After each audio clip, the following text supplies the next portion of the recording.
Perkenalkan, nama saya Ruth Garcia. Saat ini saya akan mempresentasikan hasil analisis indikator-indikator makroekonomi terhadap Indonesia dan Filipina yang merupakan negara berkembang di Asia Tenggara.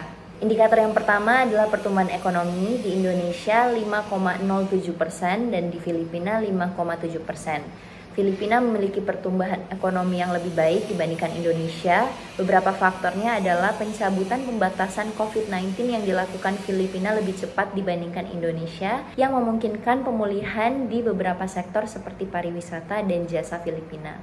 Yang kedua adalah tingkat pengangguran, di mana di Indonesia adalah 5,28% dan di Filipina 5,3%. Hal ini menunjukkan bahwa Filipina mengalami tantangan yang lebih besar dalam penyediaan lapangan kerja dibandingkan Indonesia. Yang ketiga adalah nilai kurs terhadap US dollar. Di Indonesia 1 US dollar adalah Rp14.000, sedangkan di Filipina 1 US dollar adalah 50 peso Filipina. Indonesia memiliki kurs yang lebih stabil. Hal ini dipicu oleh beberapa faktor, termasuk kebijakan moneter yang tepat dari Bank Indonesia, peningkatan cadangan devisa, dan aliran modal asing yang masuk Indonesia.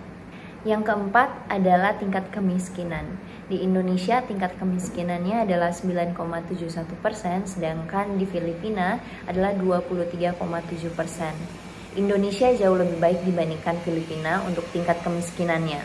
Hal ini menunjukkan bahwa Indonesia meningkatkan kesejahteraan dan mengentas kemiskinan lebih baik dibandingkan Filipina di tahun 2021.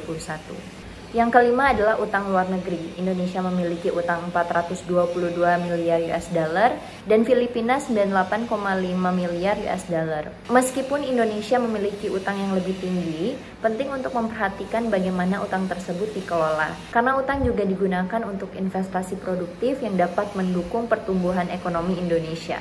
Yang keenam adalah pendapatan per kapita. Di Indonesia adalah 3.840 US dollar dan di Filipina 3.030 US dollar.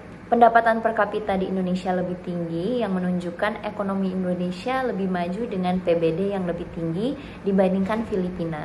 Indonesia juga memiliki sumber daya alam yang melimpah. Hal ini memberikan kontribusi kepada pendapatan nasional, contohnya seperti ekspor mineral dan batu bara dan ekspor kelapa sawit. Demikian presentasi saya mengenai analisis indikator-indikator makroekonomi. Terima kasih.